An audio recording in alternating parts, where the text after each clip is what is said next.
अस्सलामुअलैकुम वरहमतुल्लाहि वबरकातुहू।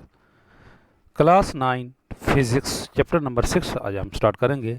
इससे पहले 5 चैप्टर मैंने एक्सप्लेन कर दिए हैं। आज चैप्टर 6 हम पढ़ेंगे ग्रेविटेशन। वेरी इंपॉर्टेंट है, इसके अंदर से काफ़ी सारा पेपर बनता है। Laws of gravitation very important है और इसके न्यूमेरिकल भी वेरी इंपॉर्टेंट है। स्टार्ट करने से पहले रिमाइंड करा दूं, अगर अभी तक चैनल सब्सक्राइब नहीं किया है तो ये चैनल सब्सक्राइब कर लें। मैं तमाम सब्जेक्ट की सोल्यूशन और एक्सप्लेनेशन वीडियो अपलोड कर रहा हूँ, साथ में आपको इनके गेस्ट पेपर प्रोवाइड किए जा रहे हैं। इंशाल्लाह ताला बोर्ड एग्ज़ाम तक आपके साथ हैं, आपकी रहनुमाई करते रहेंगे। ये सब्सक्राइब कर लें, ये बिल्कुल फ्री होता है, इससे हमारी हौसला अफजाई होती है। ग्रेविटेशन होती क्या है जी? ग्रेविटेशन जो लॉ है ये सर इसाक न्यूटन का है और इसकी स्टेटमेंट क्या है? Every body in the universe attract every other body with force which is directly proportional to the product of their masses and inversely proportional to the square of the distance between their center। ये क्या कह रहे हैं जी? ये कह रहे हैं कि दुनिया के अंदर कोई भी दो जिस्म हैं, एक ये M1 है और एक M2 है। फॉर एग्जांपल ये एक लड़का बैठा है अली और ये अहमद है। वो कहते हैं इन दोनों के दरमियान में एक फोर्स ऑफ अट्रैक्शन मौजूद है, ये एक दूसरे को अट्रैक्ट कर रहे हैं। और कितनी फोर्स है वो कि ये अगर मास इनका बढ़ाएं और उनका जो प्रोडक्ट है उसके डायरेक्टली प्रोपोर्शनल है। मास बढ़ाएंगे तो फोर्स बढ़ेगी, मास कम करेंगे तो फोर्स कम होगी। और अगर दरमियान में डिस्टेंस इनको दूर कर दिया जाए तो इनकी जो फोर्स ऑफ अट्रैक्शन है वो कम हो जाएगी, और अगर करीब कर दिया जाए तो फोर्स ऑफ अट्रैक्शन बढ़ जाएगी। इसके अंदर बच्चे बड़े कंफ्यूज होते हैं, तो कहते हैं जी कि फिर हर जिस्म दूसरे को खींच क्यों नहीं रहा है? अगर दो जिस्म हैं तो अगर ये फोर्स ऑफ अट्रैक्शन मौजूद है तो एक मेरा बॉल पेन पड़ा हुआ है, साथ दूसरा बॉल पेन पड़ा हुआ है, तो वो आपस में क्यों नहीं खींच रहे एक दूसरे को? बिल्कुल वैलिड सवाल है। इसका मैं आपको पूरा एक्सप्लेन करता हूँ कि क्यों नहीं खींच रहे होते हैं। एक कप पड़ा हुआ है एक जगह पे, दूसरा दूसरा साथ में कल वाला कप पड़ा हुआ है, तो इस लॉ के मुताबिक तो उन दोनों को एक दूसरे को खींचना चाहिए, लेकिन क्यों नहीं खींच रहे? जबकि ये तो है, ऐसा है। ये मैं आज इसका सवाल आपको मिल जाएगा इस वीडियो में। पूरी वीडियो देखेंगे तो आपको समझ आएगी, लेकिन पहले स्टेटमेंट को समझ लें। To understand this law, let's consider two bodies of mass m1 and m2. The distance between their center is, जैसे ये फिगर में ये दरमियान में ये डिस्टेंस है। According to the statement, force of attraction between two bodies is directly proportional to the product of their masses. Therefore, ये कह रहे हैं ये साइन ऑफ प्रोपोर्शनल और ये डायरेक्टली प्रोपोर्शनल है। इनका जो मास है उसका जो प्रोडक्ट अगर उन दोनों को मल्टीप्लाई करें और उसका जो आंसर आएगा वो उसके प्रोपोर्शनल होगा, यानी कि फोर्स के प्रोपोर्शनल होगा। फोर्स बढ़ाएंगे तो वो भी बढ़ जाएगा, मास बढ़ाएंगे तो फोर्स भी बढ़ जाएगी। लेकिन अगर इनके दरमियान में ये डिस्टेंस कम कर देंगे तो मास बढ़ जाएगा, लेकिन डिस्टेंस बढ़ाएंगे तो मास जो फोर्स है वो कम हो जाएगी।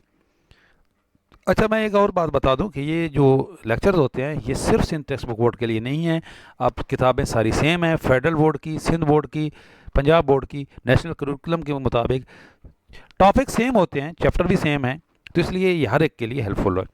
The gravitation force of attraction is inversely proportional to the square of the distance between the centre of the masses of bodies. तो ये जो दरमियान में डिस्टेंस है इसको बढ़ाएंगे तो फोर्स ऑफ अट्रैक्शन कम हो जाएगी। अब क्या है जी? ये तो हमने पहले पढ़ा कि ये ऊपर देख लें, यहाँ पे गौर करें कि साइन ऑफ प्रोपोर्शन, ये जो है साइन ऑफ प्रोपोर्शन है, ये साइन ऑफ प्रोपोर्शन ये डायरेक्टली प्रोपोर्शनल है। Force is directly proportional to m1 and m2। लेकिन आगे क्या आएगा? ये दो रेडियस के इन्वर्सली प्रोपोर्शनल है। इसको ये नहीं पढ़ना कि f is proportional to 1/r²। मैंने पीछे भी आपको बताया था कि ये इसको पढ़ा जाता है inversely proportional. Combining equation 1 and 2, तो ऊपर नोमिनेटर क्या आ जाएगा? m1 और m2 हो जाएगा और नीचे r² रहेगा। इन दोनों इस इक्वेशन को और पिछली इक्वेशन को हम दोनों को, ये जो हमने इक्वेशन बनाई थी ये इक्वेशन 1 है, इसको और ये इक्वेशन 2 है, इसको कंबाइन करेंगे तो ये साइन ऑफ प्रोपोर्शन रहेगा और m1/2 नोमिनेटर बन जाएगा और ये डिनोमिनेटर बन जाएंगे। फिजिक्स में आपको पता है साइन ऑफ प्रोपोर्शन को ख़त्म करते हैं तो एक प्रोपोर्शनल कांस्टेंट आता है। तो जब ये हम साइन ऑफ प्रोपोर्शन को इज इक्वल टू की फॉर्म में ले आएंगे तो एक प्रोपोर्शनल कांस्टेंट आ जाएगा g। यहाँ पे ये जो g है ये प्रोपोर्शनल कांस्टेंट है और इसके अंदर ये ग्रेविटेशनल कांस्टेंट है, where g is constant of proportionally known as universal gravitational constant.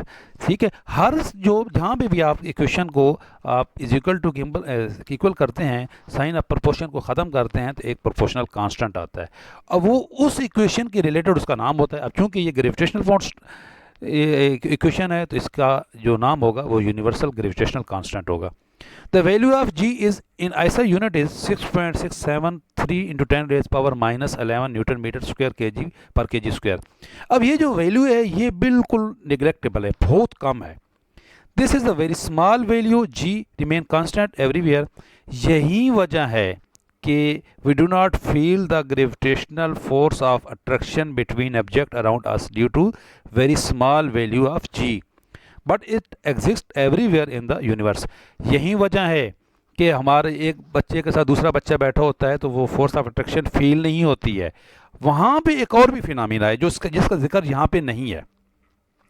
ये बात ज़रूर समझिएगा कि ये देखें, ये एक ऑब्जेक्ट है और ये दूसरा ऑब्जेक्ट है, इनके दरमियान में जो फोर्स ऑफ अट्रैक्शन है वो तो वही है जो हमने जी की वैल्यू पढ़ी है, लेकिन इनके ऊपर एक और फोर्स अप्लाई हो रही है। वो ये है, वो सेंटर ऑफ ग्रेविटी है, वो नीचे के। फॉर एग्जांपल ये जहाँ पे बॉडी पड़ी हुई है, किसी जिस्म पे किसी चीज़ पे पड़ी होगी, नहीं भी पड़ी होगी तो लटक रही होगी, तो फोर्स ऑफ अट्रैक्शन मौजूद होगी और इसकी फोर्स ऑफ अट्रैक्शन मौजूद होगी, force of centre of gravity मौजूद होगी। तो सेंटर ऑफ ग्रेविटी इतनी ज़्यादा है कि ये जो दरमियान वाली फोर्स ऑफ अट्रैक्शन है वो निगलेक्ट हो रही है। यही वजह है कि एक बॉडी दूसरी बॉडी को खींच नहीं रही है।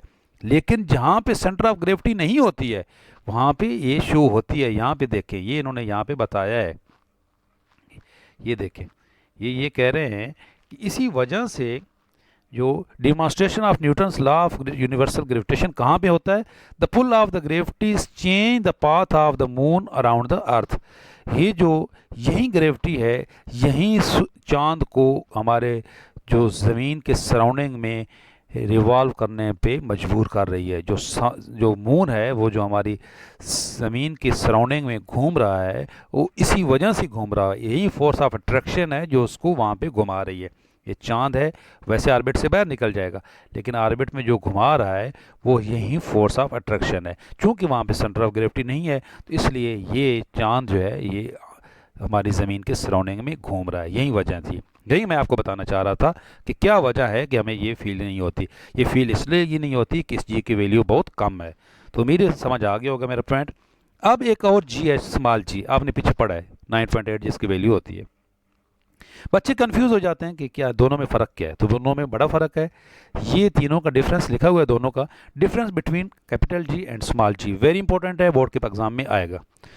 जो कैपिटल जी होता है it is a universal gravitational constant, अभी हमने पढ़ा है, और जो स्मॉल जी है it is the acceleration due to gravity which determine the gravitational force acting per unit mass. ये एक्सेलरेशन है, और एक्सेलरेशन आपको पता है क्या होता है, चेंज ऑफ वेलोसिटी। और जो कैपिटल जी है it has the same value everywhere in the universe. कायनात में हर जगह पे इसकी वैल्यू तो सेम रहती है, लेकिन जो स्मॉल जी है ये चेंज होती रहती है। क्यों चेंज होती रहती है? वेलोसिटी की वजह से। It has the different value at the different places. चांद पे इसकी वैल्यू डिफरेंट होगी, ज़मीन पे इसकी डिफरेंट है। और जो कैपिटल जी है it has the value of 6.73 into 10 rays power -11। और जो स्मॉल जी है इसकी वैल्यू 9.8 होती है, और उसको राउंड ऑफ करके क्या लिखा गया है, 10 मीटर पर सेकंड स्क्वायर। ये दोनों का डिफरेंस है, लाजमी आएगा। उसके बाद आपको जब ये लॉ पढ़ना है तो आपको ये चीज़ें कुछ ज़हन में रखनी होगी। 4-5 पॉइंट हैं, 6। जो यूनिवर्सल ग्रेविटेशन है it has always present between every two object because of their masses. हर जगह पे मौजूद होती है ये। It exist everywhere in the universe.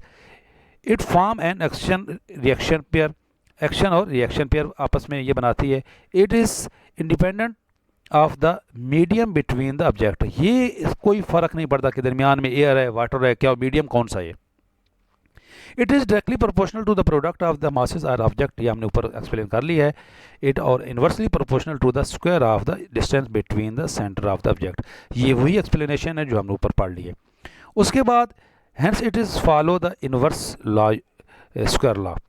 अच्छा, अब ये इसका एक वर्क एग्जांपल है और इसके रिलेटेड पीछे इसका एक न्यूमेरिकल भी है।